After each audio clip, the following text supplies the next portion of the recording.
For 20 years, silence had been Ilara's only true companion.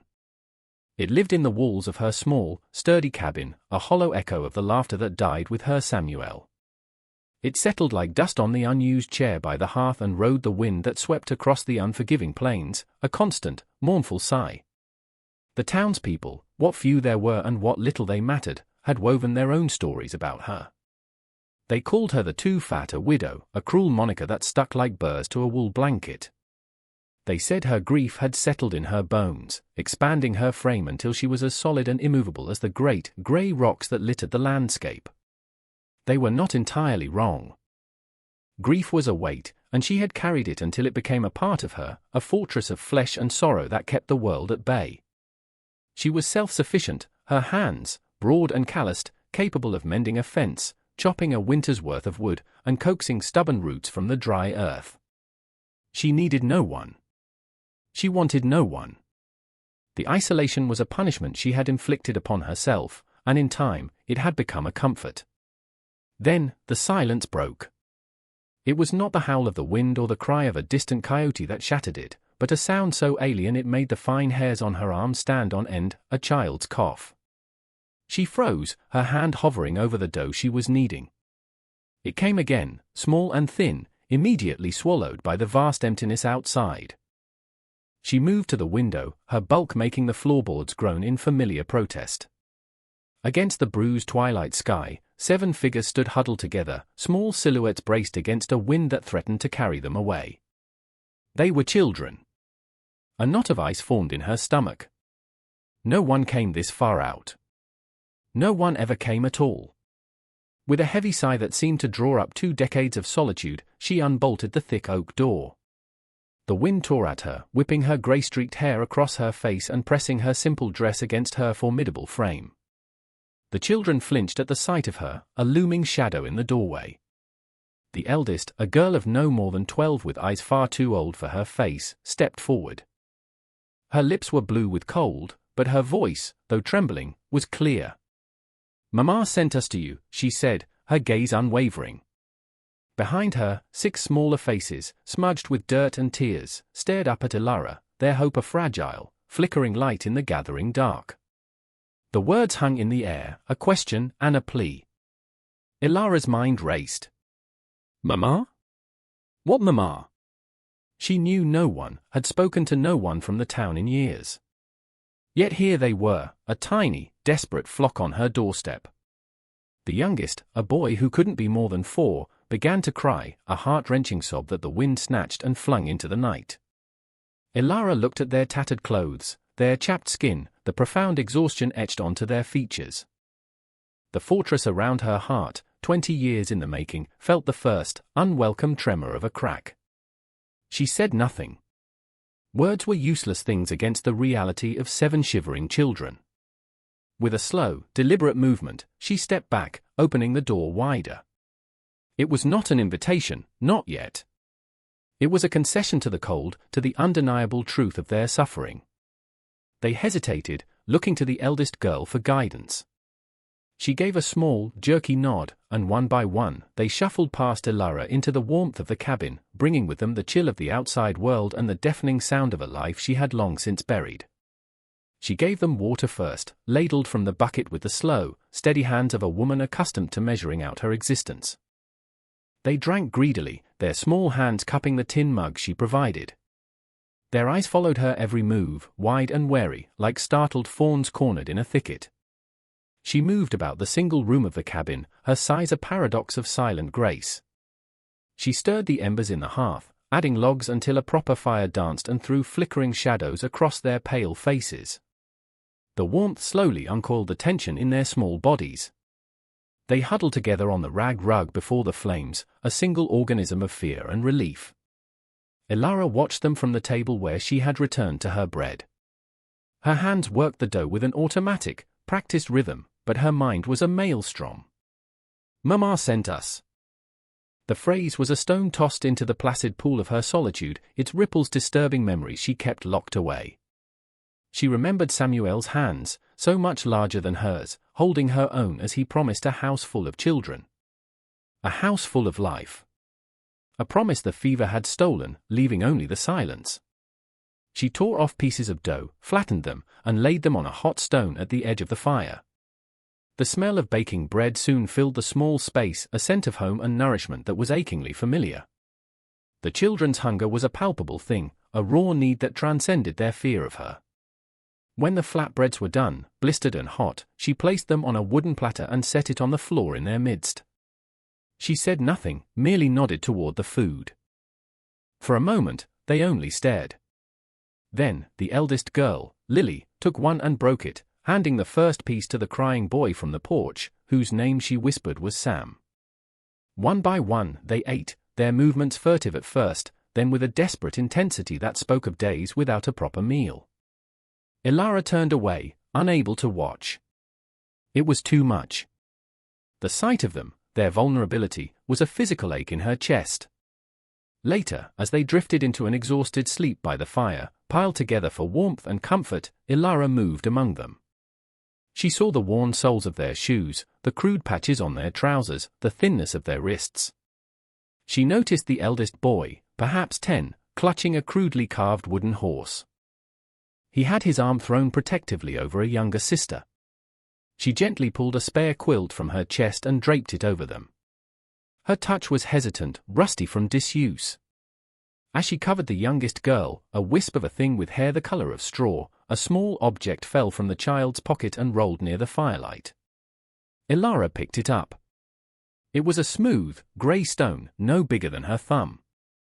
On its flat surface, a single, imperfectly drawn star was scratched. It meant nothing to her, and yet, she felt a strange pull. It was a secret. A piece of the puzzle that now occupied her home. She looked at their sleeping faces, so peaceful in the firelight, and felt the ice around her heart begin to melt, not into a flood, but into a slow, painful thaw. For the first time in 20 years, the silence in the cabin was not empty. It was full of the soft, rhythmic breathing of children. It was the most terrifying sound she had ever heard. Days bled into one another, marked by the rising sun and the shared, quiet meals. Ilara did not ask their story, and they did not offer it. A silent pact was formed, an understanding that the present was a sanctuary too fragile to be disturbed by the ghosts of the past. But the past was there, living in the children's frightened glances toward the window, in the way they fell silent whenever the wind sounded too much like a man's shout. Ilara established a routine, a rhythm for their new, strange life. She showed Thomas, the eldest boy, the proper way to hold an axe, his small hand struggling to find purchase on the smooth handle her own fit so perfectly. She watched as he attacked the woodpile with a fierce determination, as if each swing was a blow against the fear that haunted him. Lily, the quiet leader, became Ilara's shadow in the cabin. She learned to knead bread, her thin arms working the dough on a floured board. She watched Ilara mend a torn shirt, her needle moving with swift, efficient stitches. "My mama did it like that," she whispered one afternoon, her first unsolicited offering of memory. Ilara merely grunted in response, but her fingers faltered for a second. A connection, fine as thread, had been spun between them. Small moments of grace began to puncture the solemn atmosphere. Ilara found the youngest girl, Clara, weeping silently in a corner, clutching a doll that was little more than a rag with 2 buttons for eyes. Without a word, Ilara took the doll. She spent the evening by the fire, restuffing its limp body with fresh wool, sewing a new dress from a scrap of calico, and using black thread to stitch a small, smiling mouth. When she handed it back to Clara the next morning, the child's gasp of wonder was a sound brighter than any birdsong. The children began to change. The fear in their eyes was slowly being replaced by a cautious curiosity. Sam, the little one who had cried on the porch, took to following Ilara around the property, his small hand sometimes reaching out to touch the rough fabric of her dress before quickly pulling back. They were learning her shape, her sounds, the steady, predictable cadence of her presence. They were learning she was safe. And Ilara was changing, too. The fortress was crumbling, brick by painful brick. She found herself listening for their footsteps, anticipating their needs. The cabin, once a tomb of memories, was slowly becoming a home again. The ache in her chest, the one she had mistaken for grief for so long, was beginning to feel like a heart beating anew. One evening, as a storm gathered on the horizon, pressing down on the plains with a heavy, bruised light, Thomas came to her while she was cleaning her husband's old rifle, a task she performed by rote every month. He stood silently for a long time before speaking. "His name is Silas," he said, his voice low. Elara stopped her work, the scent of gun oil sharp in the air. He had cold eyes. Like a snake, he shuddered, wrapping his arms around himself. "Mama said to run. Said to find the stone woman on the grey rock plains. Said you would keep us safe, the stone woman. That's what they called her. A monument of sorrow. A landmark of loneliness." The next day, Lily showed her the mark on her arm, a faint, discolored bruise in the shape of a man's fingers. And from the distant ridge, a place Elara watched with the instinct of a creature long hunted, she saw it. A dark speck. A rider on a horse, sitting perfectly still, watching the cabin. The storm was no longer on the horizon. It was coming for them. The rider on the ridge was a constant, unnerving presence for 2 days. A silent sentinel, a promise of violence. Elara felt the old, familiar tension return, coiling in her gut, but this time it was different. It was not the dull ache of her own lonely survival, but the sharp, primal fear of a mother protecting her young. She kept the children inside, the door bolted even in the daylight. The rifle, once a relic of a past life, now leaned against the wall by the door, loaded and ready. The children felt the change in her, the shift from quiet guardian to wary protector. They grew quiet again, the fragile trust they had built now overshadowed by a shared dread. On the 3rd day, the rider came. He did not approach with the caution of a stranger, but with the arrogant stride of a man who believed the world belonged to him. He was tall and lean, dressed in clothes too fine for the dusty plains. As he dismounted, Elara saw the cold eyes Thomas had described. They were chips of ice, devoid of warmth or pity. She met him on the porch, positioning her body to block the doorway completely. Her size, for so long a source of public shame and private grief, now felt like armor. She was a mountain, and she would not be moved. "I'm here for the children," the man said, his voice smooth but laced with menace. He didn't introduce himself. He didn't need to. This was Silas. "They're strays. Belong to my late brother. I'm their legal guardian, they're not going anywhere." Elara's voice was low and steady, a rumble of thunder before a storm. Silas's lip curled into a sneer. He looked her up and down, his gaze lingering on her frame with open contempt. "And who are you to stop me? A lonely old woman playing house." He took a step forward, reaching for the doorframe as if to push past her. Elara did not move an inch. She simply raised a hand, her palm flat and broad, and planted it firmly in the center of his chest. The force was not violent, but it was absolute. It stopped him cold. Surprise, then fury, flashed in his eyes. "They have a place," he hissed, his voice dropping to a venomous whisper. "An institution. They'll be cared for like their mother was." Elara asked, her voice dangerously soft. The question hit him like a physical blow. A flicker of something, guilt, or perhaps just annoyance at being found out, he crossed his face. She was a foolish woman. Made poor choices, her choice was to send them here, Elara stated. It was not a debate. It was a fact.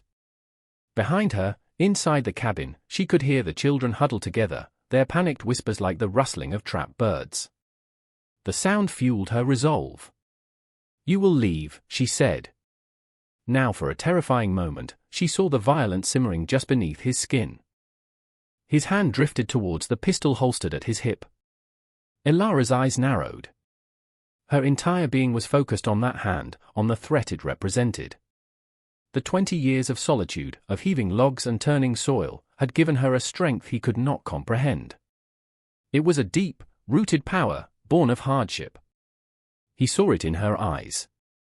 He saw that she was not afraid to die, but more than that, she was not afraid to do whatever was necessary to protect what was behind her. The sneer on his face faltered, replaced by a grudging recalculation.